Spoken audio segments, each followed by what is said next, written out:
In today's episode of Garage Noise, I'm going to share with you how to repair and paint the Chevy plastic front bumper. I'm going to walk you through step by step the entire process from repairing the scratch to laying down a beautiful clear coat. Hopefully this will help you with your repair so you can get a beautiful looking finish like this.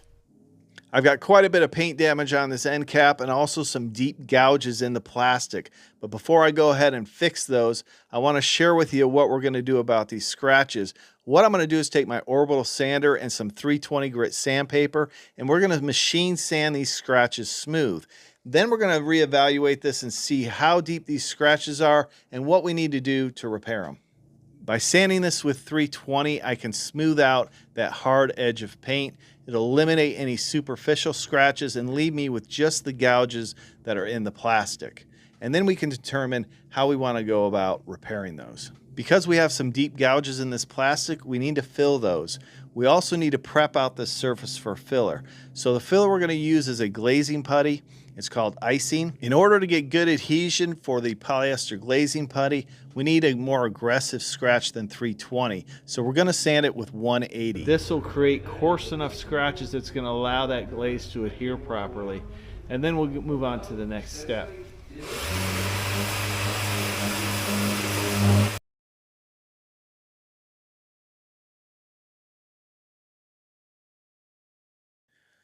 When prepping this out, I noticed some stone chips that we need to take care of, so I'm going to go ahead and machine sand those out. But I also noticed some really deep scratches on the bottom of this bumper cover. That's not uncommon for bumper covers, so we need to get this lifted up in the air so I can get those sanded out and prepped out. For that, I'll use my airbag jack. This is a 3-bag jack. I think it's 11,000 pound capacity, and it really will lift this truck up great. It works well in these situations. It does run off compressed air, so it has a valve that you release the air pressure, and then you can hook up your hose and then you open up the air pressure to jack it up. So it's got wheels on the front. I'll just slide it under the lower control arm, and then we'll pump it up and lift this vehicle up so I can get to those scratches.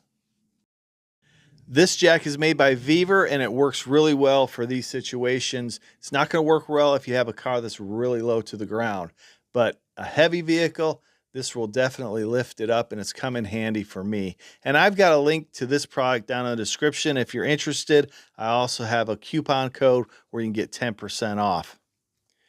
Now I'm going to mask off this lower air deflector. We don't want to damage that by accidentally hitting it with our DA. We'll sand out those deep scratches and get those prepared for some of the glazing putty.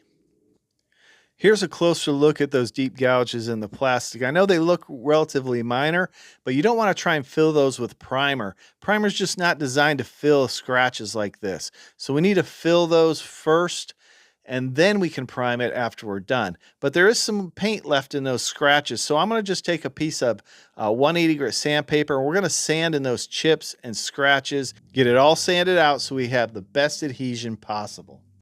Before I apply the filler, I want to go ahead and clean the surface. I like to use 70% isopropyl alcohol. It's going to evaporate. It's not going to soak into the plastic, and it's going to get it clean. Now, you could just dust it off. That would probably be sufficient as well. I don't like to use wax and grease remover here because it could soak into that plastic. In this situation, instead of just filling those gouges, I'm going to go ahead and put a thin coat of filler over the entire repair area. Because there are a few little waves in this, we need to straighten that out, and putting a thin coat over the entire thing will allow us to block that out straight and get those waves out of it.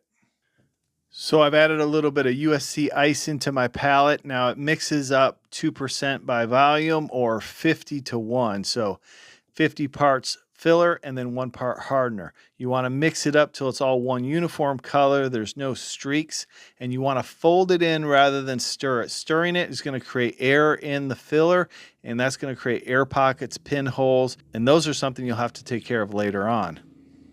Once it's mixed up, I'll add a reasonable amount to the end of my spreader, and then we'll press it into this panel as we spread it over this repair area. Now you want to make sure you press it in so you get a good bond with the plastic and you fill all those scratches. I continue swiping over this and pressing it in as I go, and I'll add a little filler until I feel like it's filled and it's all pressed in. Now we want it to be as smooth as possible. It's not absolutely crucial because we're going to block sand this smooth and straighten this out.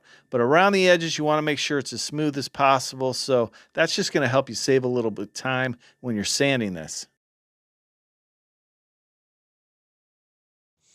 After about 20 minutes, the glaze is dry, so I'm going to go over it with my orbital sander and some 180 grit sandpaper.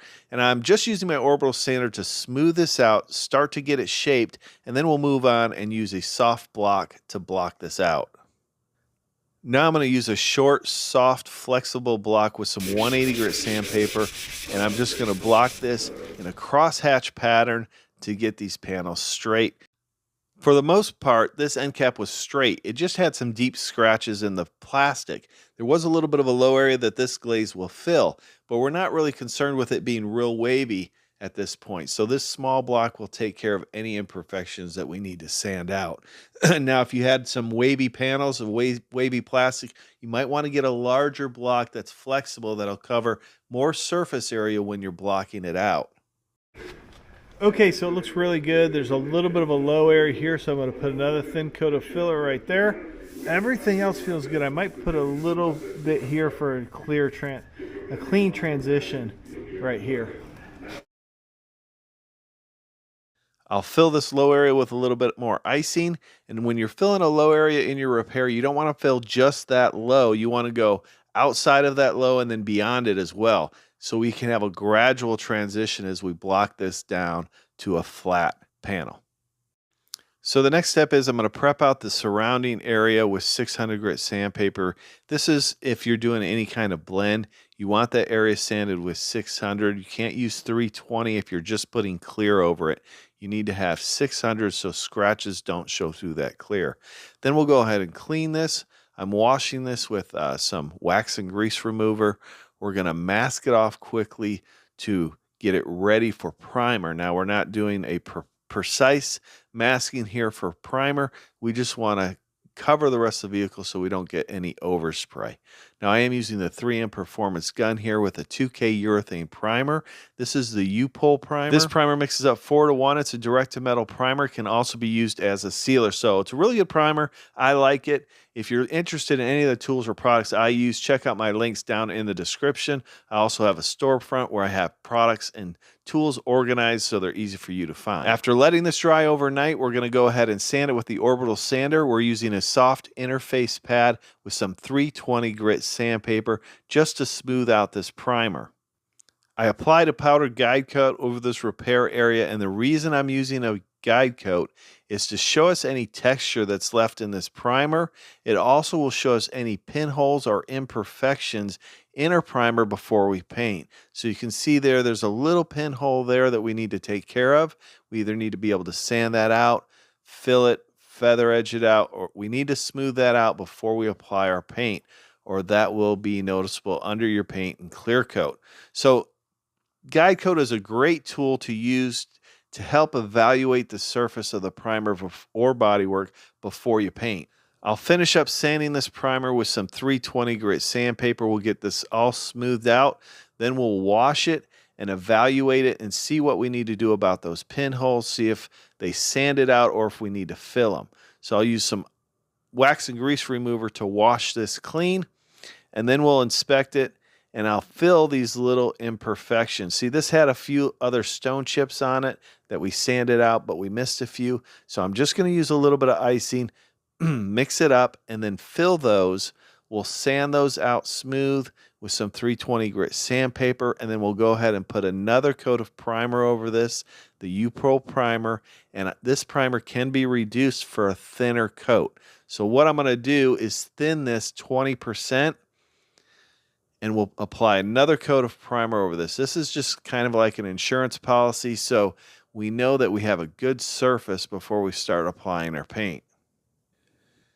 Because I reduced this primer, this is going to be a very thin coat of primer that's going to be easy to sand and get ready for paint.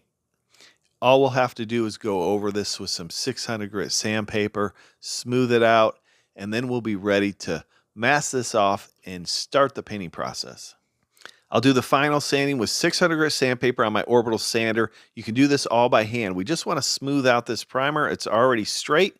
And then I'll go over it by hand with this 800 grit foam pad. We do all the edges and the hard to reach areas with this foam pad so we don't break through that primer. Then I'll clean this once again with some isopropyl alcohol and we'll start masking this off for paint. I'll use automotive masking plastic to cover the entire vehicle. Great tool to keep overspray from landing on your vehicle, especially if you're doing this at home. Makes it quick and easy. Because this is silver, I'm going to add a clear base before I start putting color on. This has no pigment in it. It's binder with reducer that's going to provide a base coat surface that's going to allow those metallics to lay flat in and get a uniform orientation of the metallics. This is also referred to as color blender or a wet bed. And if you want to learn more about wet beds, check out my YouTube channel. I've got multiple videos on this topic. Once I have the clear base coat on, I can go ahead and apply my first coat of color. I'm doing it right after I apply my clear base. The key here when painting metallics is you want to overlap 75%. You want to have a consistent speed and a consistent distance from the panel. That's typically about 6 inches away. You want to put on a medium coat on your first coat, and then you want to let it flash off for about 10 minutes. Don't try and cover the primer with one coat. Let it flash off. This is going to help you get better coverage and keep you from having any kind of reaction in your base. After the first coat, I'm checking it with a sunlight. This is going to show us if we have good coverage. And we see here our primer is still showing through, so we need a couple more coats to cover this primer. If you're curious about the paint I'm using, I use Nason XL for my base. Now, I purchased this at my local O'Reilly's. Not all O'Reilly's mix paint, but you can get it there. I find it has pretty good coverage and it's reasonably priced. I'll finish applying the base and then we'll talk about how to apply the clear coat.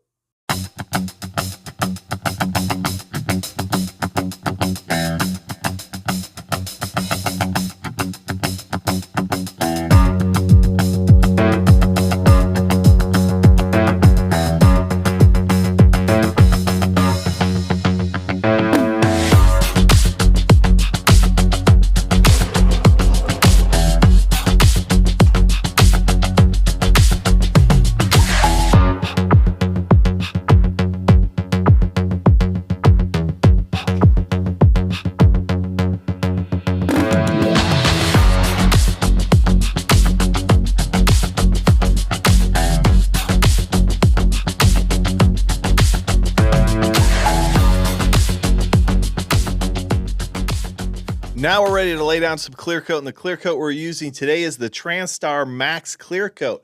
This clear coat mixes up 4-to-1. This is a quick drying clear. It dries in 30 minutes or less. I've had really good experience with this Max Clear Coat. I find that it doesn't dye back at all. Typical fast drying clear coats, you tend to get some dye back where it will lose its gloss after you spray it. Now this one holds its gloss and it has a real deep finish.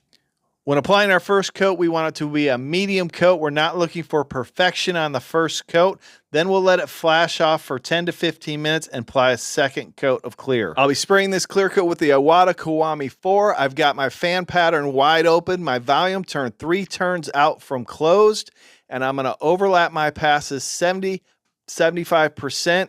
Have a consistent speed and a consistent distance from the panel. After the first coat of clear, I let it flash off for 10 to 15 minutes. Then we'll apply our second coat, and that's when we want to get it to flow out. So we'll slow down and hit it a little bit harder. One benefit to this clear coat, if you're doing something at home, is it's dust-free after 10 minutes. So there's less time for dust to land in your paint job, especially if you're working out of your garage or at home.